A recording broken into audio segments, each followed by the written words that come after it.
Benvenuti al Battle at Castello Game of Skate. Oggi siamo in via Rockefeller al pistino.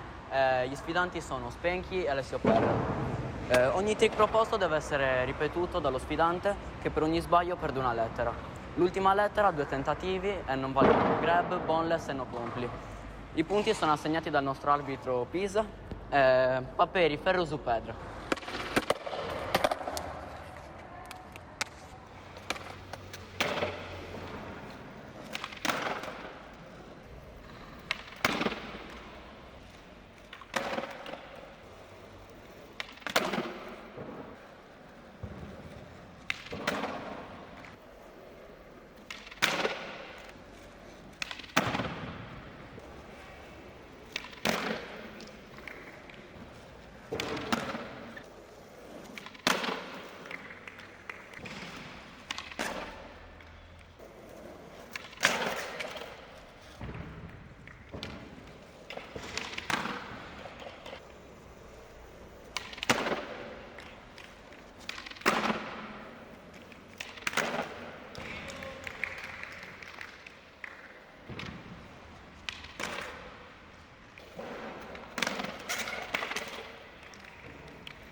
Il vincitore è Spanky.